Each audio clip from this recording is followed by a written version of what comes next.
Hello students, class 6 Hindi second.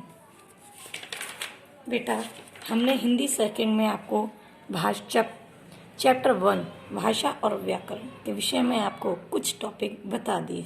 जैसे मैंने आपको बताया था, भाषा क्या है। जब मनुष्य अपने मन के भावों को बोलकर या लिखकर प्रकट करता है तो उसे हम भाषा कहते हैं। भाषा दो प्रकार की होती हैं, मौखिक और लिखित। जो भाषा बोलकर प्रकट की जाती है उसे हम मौखिक भाषा कहते हैं, और जो भाषा लिखकर प्रकट की जाती है उसे हम लिखित भाषा कहते हैं। ठीक है बेटा, इसमें हमने कुछ राज्य या देश और उनकी भाषाओं के विषय में भी आपको बता दिया था कि किस देश में कौन सी भाषा बोली जाती है। भारत में हिंदी, स्पेन में स्पेनिश, और राज्य और भाषा के विषय में भी बता दिया था। देश होते हैं, उन देशों में छोटे छोटे राज्य होते हैं। ठीक है, उनके विषय में मैंने आपको डिस्कस करा दिया था।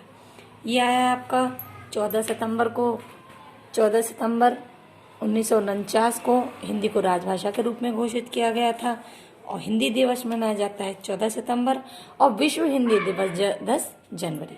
मौखिक भाषा और लिखित भाषा के विषय में मैंने अभी आपको डिस्कस किया था। चलिए अब नेक्स्ट टॉपिक पर आते हैं। बोली क्या है? भाषा का क्षेत्रीय रूप बोली है। आप कहेंगी अब ये भाषा का क्षेत्रीय रूप क्या होता है?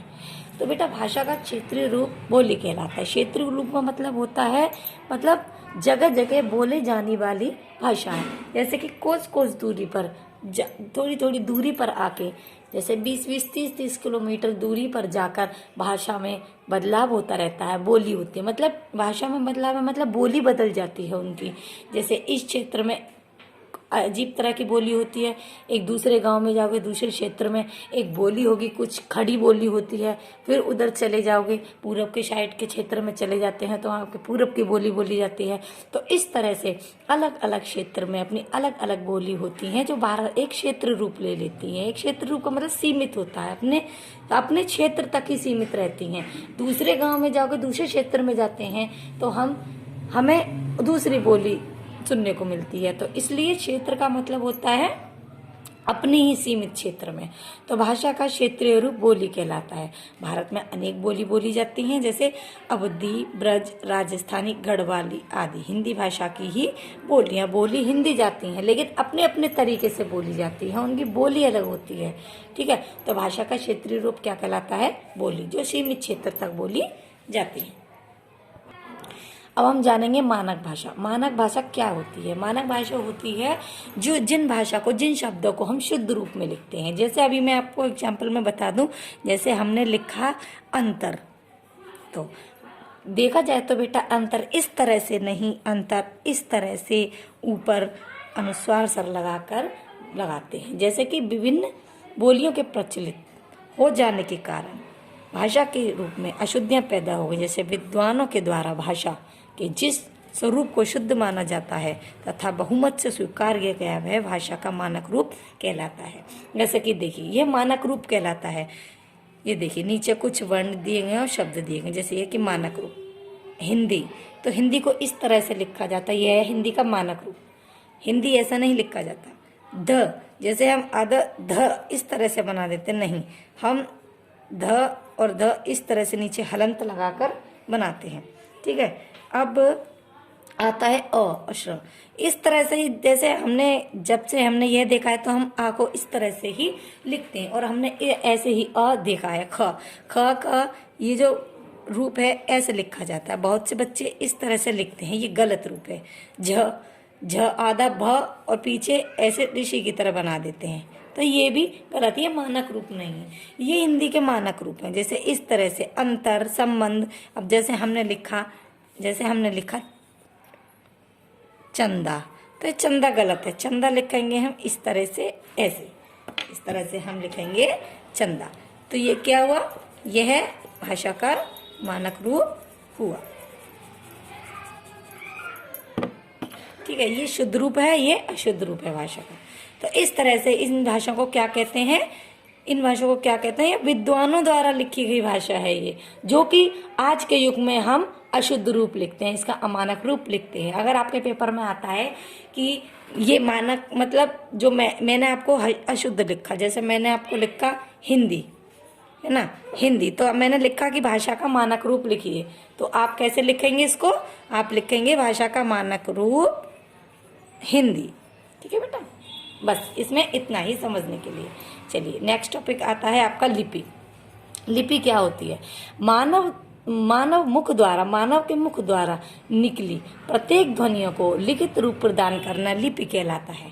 प्राचीन काल में बेटा जो मानव था, जो आदि मानव था, वह अपनी सांकेतिक भाषा का प्रयोग करता था, वह समझ नहीं पाता था। धीरे धीरे जब समय व्यतीत होता गया तो उसने थोड़ा कुछ बोलना सीखा, तो उसने ध्वनि को निकालना सीखा। फिर भी उनकी समझ में नहीं आने लगा तो उन्होंने चिन्ह प्रदर्शित करना स्टार्ट कर दिया, जो क्या कहलाने लगे? लिपि। मानव मुख द्वारा निकली गई प्रत्येक ध्वनि को लिखित रूप प्रदान करता है। तो ध्वनि और लिपि का आविष्कार किसने किया था? आदि मानव ने किया था। क्योंकि जैसे हम कुछ भी ध्वनि बोलते हैं, भाषा में हम ध्वनि बोलते हैं, फिर उन ध्वनियों को हम, उन ध्वनि के चिन्हों को हम प्रकट करते हैं। जैसे कि हमने लिखा राम, श्याम, क, ख, ग, तो उन ध्वनियों को हम प्रकट करते हैं, क, ख। तो ये क्या कहलाने लगा? ये हमें क्या कहलाता है भाषा में? इनको क्या कहा जाने लगा? इनमें भाषा को कहा जाने लगा बेटा लिपि। क्या कहा जाने लगा? लिपि। ध्वनियों को लिखने की विधि क्या कहलाती है? लिपि कहलाती है। जैसे भाषा में हम ध्वनि बोलते हैं और उन ध्वनियों को लिखते हैं, तो वे क्या कहलाते हैं? हमें लिपि कहलाते हैं। इतना समझ लीजिए कि भाषा की ध्वनियों को हम लिखते हैं तो उनको क्या कहलाते हैं? लिपि कहते हैं। अब आता है बेटा आपका नेक्स्ट टॉपिक है व्याकरण। व्याकरण पहले तो हम देखेंगे कि व्याकरण क्या है। व्याकरण को शुद्धता प्रदान करता है, क्योंकि अगर बेटा हिंदी में व्याकरण न हो, भाषा में व्याकरण न हो, तो भाषा में अशुद्धियाँ पैदा हो जाएंगी। जैसे हमने किसी लड़के से कहा कि वह आ रही है, तो क्या ये शुद्ध हुआ? या हमने लिखा कि वह आ रही है, या कमरे में पर्दे लटक रही हैं, तो बेटा यह भी शुद्ध नहीं हुआ। जिस प्रकार हमारे बुजुर्ग हमें अच्छे बुरे का भेद बताते हैं, उसी प्रकार व्याकरण भी हमें भाषा के शुद्ध व अशुद्ध रूप की पहचान कराता है। शुद्ध रूप में बोलना, लिखना, पढ़ना आदि के लिए व्याकरण हमारी प्रमुख आवश्यकता है। जैसे इसकी डेफिनेशन है, भाषा के शुद्ध बोलने, लिखने व पढ़ने को क्या कहते हैं? व्याकरण कहते हैं। यह भाषा के शुद्ध रूप, लिखने व पढ़ने के नियमों का ज्ञान कराने वाला शास्त्र व्याकरण कहलाता है। क्योंकि हिंदी भाषा में व्याकरण का एक प्रमुख अंग क्या है? हिंदी भाषा में व्याकरण एक भाषा का प्रमुख अंग है। भाषा में व्याकरण एक प्रमुख अंग है, क्योंकि इसके बिना हिंदी शुद्ध नहीं बोली जा सकती। इसलिए अपने शब्दों में भाषा के शुद्ध बोलने, लिखने व पढ़ने के शास्त्र को क्या कहते हैं? व्याकरण कहते हैं। चलिए अब आते हैं हमें व्याकरण के विभाग, जो कि हम इसका अध्ययन आगे विस्तृत रूप में करेंगे। जिस प्रकार हम एक एक सीढ़ी, जैसे कि देखिए मैंने आपको बताया था वर्ण और विचार में आएगा ये। जैसे आपने शायद इससे पहली क्लास में पढ़ा होगा, सबसे पहले बनता है वर्ण। वर्ण से बनते हैं शब्द, शब्द से बनते हैं वाक्य, और वाक्य के बाद अर्थ उसके बनते चले जाते हैं। इस तरह से एक सीढ़ी है। जिस प्रकार हम एक एक सीढ़ी चढ़कर ऊंचाई प्राप्त करते हैं, उसी प्रकार व्याकरण को पूरी तरह समझने के लिए उसके विभागों को एक एक करके समझना बहुत जरूरी है। व्याकरण के 4 विभाग होते हैं। कौन कौन से होते हैं बेटा व्याकरण के 4 विभाग? वर्ण विभाग, शब्द, वाक्य और अर्थ विभाग। जैसे ये वर्ण विभाग के अंतर्गत क्या आता है? वर्ण विभाग में वर्णों की पहचान होती है, उसका आकार कैसे लिखा जाता है, वर्ण के वर्ण विच्छेद कैसे किए जाते हैं, उनकी रचना की उत्पत्ति की जाती है और उनका उच्चारण किस तरह से किया जाता है, इनकी संपूर्ण जानकारी दी जाती है। शब्द में क्या होता है? शब्द में शब्दों की उत्पत्ति, वर्णों के मेल से शब्द बनते हैं, उनकी रचना कैसे की जाती है ना, उनमें मतलब उनकी बनावट, उनको लिखा कैसे जाता है, वर्णों को मिलाकर शब्द लिखे जाते हैं, ये इसका संपूर्ण जानकारी इसमें दी जाती है। वाक्य में क्या होता है? शब्दों के समूह को वाक्य कहते हैं। तो वाक्यों की रचना, भेद, मतलब बहुत सारा, फिर उनमें एक शब्द मिलाकर वाक्य बनते हैं। फिर उनके वाक्य का एक अर्थ निकल के आता है। ठीक है, उनके बीच में कोमा कैसे लगाते हैं, विराम चिन्ह किस तरह से लगाते हैं, इसकी संपूर्ण जानकारी दी जाती है। अब लास्ट में आता है बेटा आपका अर्थ विभाग।